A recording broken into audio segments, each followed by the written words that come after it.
தனுசு ராசியில் பிறந்தவர்களுக்கான தை மாத பலன்கள். குருவை ராசிநாதனாக கொண்ட தனுசு ராசி அன்பர்களே, ராசி மண்டலத்தில் பாக்கியஸ்தானம் என்று சொல்லக்கூடிய 9வது ராசி இந்த தனுசு ராசி. கேதுவின் நட்சத்திரமான மூல நட்சத்திரத்தில் பிறந்தவர்கள், சுக்கிரனின் நட்சத்திரமான பூராட நட்சத்திரத்தில் பிறந்தவர்கள், சூரியனின் நட்சத்திரமான உத்திராடம் 1ஆம் பாதத்தில் பிறந்தவர்கள் தனுசு ராசிக்காரர்கள். தனுசு ராசியில் பிறந்த நீங்கள் லட்சியவாதிகளாக இருப்பீர்கள். சுறுசுறுப்புக்கு பெயர் போனவர்களாகவும் இருப்பீர்கள். கற்பூர புத்தி கொண்டவர்களாக நீங்கள் இருப்பீர்கள். உங்களுக்கு தன்னம்பிக்கை அதிகமாக இருக்கும். எதிர்காலத்தை கணித்து சொல்லும் ஆற்றல் உங்களுக்கு அதிகமாக இருக்கும். கூழை கும்பிடு போட விரும்பாதவர்கள் நீங்கள். வாழ்க்கையின் எல்லா விஷயத்திலும் நேர்மைக்கு முக்கியத்துவம் கொடுப்பவர் நீங்கள். அன்புக்கு அடிமையாகி இவர்களே புகழ்ந்து கொள்ளக்கூடியவர்கள் இந்த தனுசு ராசிக்காரர்கள். தன்னை பற்றி மற்றவர்கள் பெருமையாக பேச வேண்டும் என்று நினைப்பவர்கள் இவர்கள் பொய் சொல்பவர்களை ஒரு நாளும் ஏற்றுக்கொள்ள மாட்டார்கள். இப்படிப்பட்ட குணங்களை உடைய தனுசு ராசிக்காரர்களுக்கு இந்த பிளவ வருடத்தின் தை மாதத்தில் கிடைக்கும் பலன்களை பார்ப்போம். அதற்கு முன்னால் இதுவரை இந்த சேனலை நீங்கள் சப்ஸ்கிரைப் பண்ணவில்லை என்றால் இப்பொழுது சப்ஸ்கிரைப் பண்ணிவிட்டு பக்கத்தில் இருக்க பெல் பட்டனையும் ப்ரெஸ் பண்ணுங்கள். நான் பதிவேற்றும் ஒவ்வொரு பதிவும் உடன் உங்களை வந்து சேரும். முதலில் தை மாதத்திற்கான கிரக நிலைகளை பார்ப்போம். உங்கள் ராசியான தனுசுவில் சுக்கிரனும் செவ்வாயும் இருக்கிறார்கள். ராசிக்கு 2ஆம் வீடான மகரத்தில் சனி, புதன், சூரியன் என 3 கிரக சேர்க்கை உள்ளது. ராசிக்கு 3ஆம் வீட்டில் குரு இருக்கிறார். ராசிக்கு 6ஆம் வீட்டில் ராகுவும் 12ஆம் வீட்டில் கேதுவும் இருக்கிறார்கள். உங்கள் ராசியிலேயே சுக்கிரன் அமைந்துள்ளார். அனைத்து விதமான சுகங்களுக்கும் காரகம் வகிப்பவர் இந்த சுக்கிரன். அவர் ராசியிலேயே இருப்பதால் புதிதாக ஆடை ஆபரணங்கள் அணிந்து மகிழ்வீர்கள். வண்டி வாகனங்களில் சுற்றுலா செல்வீர்கள். கேளிக்கை நிகழ்ச்சிகளில் கலந்து கொள்வீர்கள். எல்லா வகையிலும் நீங்கள் மகிழும்படியான நிலைமையை உங்களுக்கு ராசியிலுள்ள சுக்கிரன் தருவார். இந்த சுக்கிரன் உங்கள் ராசிக்கு 6 மற்றும் 11ஆம் வீடுகளுக்குரியவர். கடன் வாங்கியாவது நீங்கள் இந்த மாதத்தில் ஆடம்பரத்தை அனுபவிப்பீர்கள். மூத்த சகோதரருக்கும் உங்களுக்கும் இந்த மாதத்தில் நெருக்கம் அதிகமாக இருக்கும். எதையெல்லாம் நீங்கள் ஆசைப்படுகிறீர்களோ அவை அனைத்தும் உங்களுக்கு இந்த மாதத்தில் கிடைக்கும். வேலை தேடும் தனுசு ராசியினருக்கு சாதகமான தசாபுத்திகள் நடந்தால், உங்களது பிறந்த ஜாதகத்தில் சுக்கிரனும் நல்ல நிலைமையில் இருந்தால் வேலை உத்திரவாதமாக கிடைக்கும். அடுத்ததாக உங்கள் ராசிக்கு பூர்வ புண்ணியஸ்தானம் என்று சொல்லக்கூடிய 5ஆம் வீட்டுக்கும் விரயஸ்தானம் என்று சொல்லக்கூடிய 12ஆம் வீட்டிற்கும் உடைய செவ்வாய் தரும் பலன்களை பார்ப்போம். அவர் உங்கள் ஜென்ம ராசியில் இருப்பதால் பூர்வீக சொத்துக்களால் உங்களுக்கு நன்மை உண்டாகும். வருமானத்தை விட அதிகமாக செலவு உங்களுக்கு இருக்கும். பொதுவாக செவ்வாய் சுக்கிரன் சேர்க்கை ஜென்ம ராசிக்கு கெடுதல் தரும் அமைப்பாகத்தான் உள்ளது.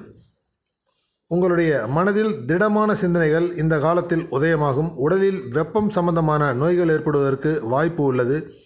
மூல நோய் போன்ற நோய்களால் பிடிக்கப்பட்டுள்ள தனுசு ராசிக்காரர்கள் இந்த மாதத்தில் மோர், இளநீர் போன்ற குளிர்ச்சியான உணவுகளை எடுத்துக்கொள்வதன் மூலம் உடல் சூட்டை குறைக்கலாம். அடுத்ததாக ராசிக்கு 2ஆம் வீட்டை பார்ப்போம்.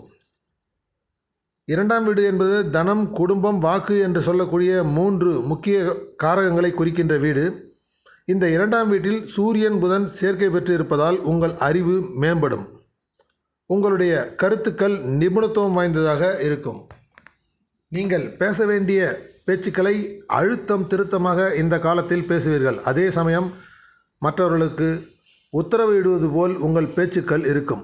செய்யும் தொழில் மூலம் பணவரவு ஓரளவுக்கு நன்றாக இருந்தாலும் ராசிக்கு 2ஆம் வீட்டில் சனி இருப்பதால் பணவரவு என்பது சற்று தடை தாமதத்துடன் தான் உங்களுக்கு கிடைக்கும். 7.5 சனியின் கடைசி காலத்தில் நீங்கள் இருக்கிறீர்கள். உங்களுடைய பேச்சுக்களால் உங்களுக்கு வரவேண்டிய பணவரவுகள் மிகுந்த சிரமத்தின் பேரில் தான் வரும். ராசிக்கு 9 மற்றும் 10ஆம் வீடுகளுக்குரிய சூரியன் மற்றும் புதன் சேர்க்கை உங்களுக்கு தர்ம கர்மாதிபதி யோகம் என்ற ஒரு யோகத்தை தருகிறது. தை மாதத்தில் உங்களால் முடிந்த அளவு நீங்கள் தான தர்மங்களை செய்யுங்கள். சனி ஆட்சியாக இருப்பதால் ஓரளவிற்கு 7.5 சனியின் கொடுமைகளை உங்களால் தாங்கிக் கொள்ள முடியும். சுமார் 6.5 வருடங்களாக தொல்லைகளை கொடுத்து வந்த சனி ராசிக்கு 2ஆம் வீட்டு விட்டு விலகும்போது உங்களுக்கு அதிகமான நன்மைகளை கொடுத்து விட்டு செல்லப் போகிறார். இந்த 7.5 சனி காலம் உங்களை ஒரு பண்படுத்தி ஒரு மனிதராக ஆக்கும். உலகில் யார் நல்லவர், யார் கெட்டவர், கூட இருந்து குழிபறிப்பவர் யார் என அனைத்து விஷயங்களையும் இந்த 7.5 சனி உங்களுக்கு சொல்லித் தருவார். அடுத்ததாக உங்கள் ராசி மற்றும் 4ஆம் வீட்டுக்குரியவர் குரு. அவர் ராசிக்கு 3ஆம் வீட்டில் இருக்கிறார். இந்த காலத்தில் உங்கள் சகோதர சகோதரிகளிடம் ஒற்றுமை உங்களுக்கு உண்டாகும். நல்ல விஷயங்களுக்கு மட்டுமே முயற்சி செய்து நீங்கள் வெற்றி பெறுவீர்கள். ஆன்மீக சம்பந்தமான பயணங்களை செய்வீர்கள். இந்த காலத்தில் மகான்களை சந்திக்கும் நிகழ்ச்சி உங்களுக்கு நடக்கும். குரு பார்க்க கோடி புண்ணியம். அந்த வகையில் குரு ராசிக்கு 7, 9, 11 ஆகிய 3 வீடுகளையும் பார்வையிடுகிறார். இதுவரை திருமணம் ஆகாமல் இருந்து வந்துள்ள திருமண வயதில் உள்ள தனுசு ராசி அன்பர்களுக்கு குரு திருமணத்தை நடத்தி வைப்பார். திருமணம் ஆன தனுசு ராசி அன்பர்களுக்கு மன வாழ்க்கை இனிமையாக இருக்கும். கணவன் மனைவி உறவு நன்றாக இருக்கும். ஒருவரை ஒருவர் புரிந்து கொண்டு ஒழுக்கத்துடன் வாழ்வீர்கள்.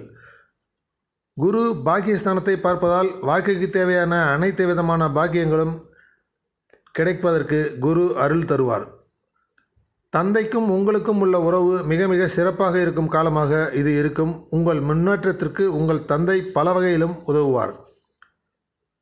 மகான்கள் மற்றும் பெரியோர்களின் அன்பும் ஆசீர்வாதமும் உங்களுக்கு இந்த காலத்தில் கிடைக்கும். பொருளாதார ரீதியாக பார்க்கும்போது வருமானம் போதுமானதாக இல்லாவிட்டாலும் கூட வாழ்க்கையின் அனைத்து சுகங்களையும் உங்களால் அனுபவிக்க முடியும். சிறிதளவு முதலீடு கூட உங்களுக்கு லாபத்தை தரும். விருந்துகள், கேளிக்கை நிகழ்ச்சிகளில் கலந்து கொண்டு நீங்கள் கௌரவிக்கப்படுவீர்கள். குருவின் பார்வை உங்களுக்கு அதிக அளவு நன்மைகளை தரும். அடுத்ததாக ராசிக்கு 12ஆம் வீட்டில் கேது இருக்கிறார். உங்களுக்கு ஆன்மீகத்தின் மீது பற்று அதிகமாக ஏற்படும். கடவுள் உண்டா இல்லையா போன்ற பல விஷயங்களுக்கு நீங்கள் விடை தேடுவீர்கள். இரவு உறங்கும்போது கூட ஏதாவது சிந்தனையுடன் தான் இருப்பீர்கள். மறுபிறவி உண்டா இல்லையா என ஆன்மீக சம்பந்தமான ஆராய்ச்சிகள் எல்லாம் செய்யும் மனநிலையில் நீங்கள் இருப்பீர்கள். அடுத்ததாக உங்கள் ராசிக்கு 6ஆம் வீட்டில் ராகு இருக்கிறார். தனுசு ராசிக்காரர்களுக்கு தற்போது உள்ள கிரக நிலைகளில் ராகு தான் மிகச்சிறந்த இடத்தில் இருக்கிறார். நிழல் கிரகம் என்று சொல்லக்கூடிய ராகு 6ஆம் வீடான மறைவு ஸ்தானத்தில் இருப்பதால் எதிர்பாராத வகையில் உங்களுக்கு பணவரவு ஏற்படும். எதிரிகளால் கூட அந்த பணவரவு இருக்கும். அல்லது மாற்று மதம், மாற்று சமுதாயத்தை சார்ந்தவர்களால் பல ஆதாயங்கள் உங்களுக்கு கிடைக்கும். 6ஆம் வீடு என்பது நோய், கடன், எதிரி என முக்கிய காரங்களை குறிக்கும். இந்த வீட்டில் ராகு இருக்கும் வரை உங்களுடைய எதிரிகளால் வெல்ல முடியாது. உங்களுக்கு எதிர்பாராத வகையில் கடன் கிடைத்து பழைய கடன்களை எல்லாம் பைசல் செய்துவிடுவீர்கள். நோய் தாக்குதலுக்கு ஆளாகாமல் ஆரோக்கியமாக உங்கள் உடல்நிலை இப்பொழுது இருக்கும். மிக விரைவில் 7.5 சனி உங்களை விட்டு விலகப் போகிறார். அந்த காலம் முதல் உங்களுக்கு நல்ல காலமாக இருக்கும். இந்த பதிவு உங்களுக்கு பிடிச்சிருந்தால் லைக் பண்ணுங்கள், கமெண்ட் பண்ணுங்கள், மற்றவங்களுக்கும் ஷேர் பண்ணுங்கள். உங்களிடமிருந்து விடை பெறுவது உங்கள் அன்பு நண்பர் அவியனூர் ஆஸ்ட்ரோ. நன்றி, வணக்கம்.